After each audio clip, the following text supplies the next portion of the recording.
Hello everyone, today I will demonstrate you what is inflation and how some categories of people could be benefit of this. First of all, inflation is a gradual loss of purchasing power reflected in a broad rise in prices for goods and services over time. In other words, inflation measures how quickly the prices of goods and services are rising. Moreover, the inflation rate is calculated as the average price increase of a basket of selected goods and services over 1 year. And high inflation means that prices are increasing quickly, and with low inflation meaning that the prices are increasing more slowly. Thus, we can understand that inflation can be contrasted with deflation, which occurs when prices decline and purchasing power increases. Furthermore, inflation is sometimes classified into three types: demand pull inflation, cost push inflation, and built-in inflation. And as we can understand, the first one is related on when demand for goods and services exceeds production capacity. What about the cost push? As you can see, when production costs increase prices, and as we can understand that, for example, when balloons cost $5 and right now it costs $10. Yeah, it's much higher. It's 100% higher than the previous price. And the built-in is actually when prices rise, all of the wage rises too, in order to maintain living cost, and all of that actually is obliged to just to be continued for this maintaining living costs. Right now, I would like to show you the effect of inflation on income given the presence of income taxes. Thus, we are going to figure out how a wage earner could work. Let's assume that an employee has a wage of $40,000.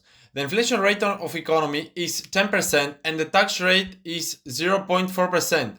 The questionable issue and the most important wondering about it is, what does a wage earner need in the way of wage increase to maintain real income? If we are going to calculate these numbers of this problem, we are going to get that with 10% inflation, the worker needs a 10% wage increase.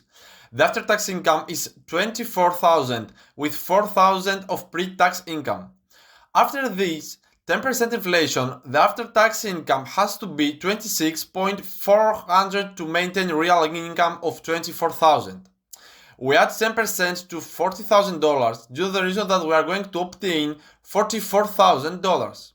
And the after-tax income is $26,400.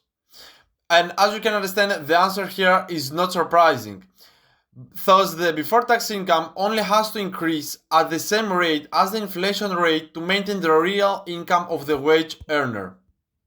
Thus, the salary of this employee is increased $2,400. However, a smart question here could be if someone wondering what could happen if the average tax rate were to increase with the increase in income. So let's take an example with new average tax rate, which is 0.55. As you can understand, it's higher than the previous one, which was 0.4. If we are going to calculate the numbers, the before tax income would be $58,667 and the tax is $32,267. The wage earner is $26,400. I'm talking about the net salary, but these numbers, it actually equals in purchasing power.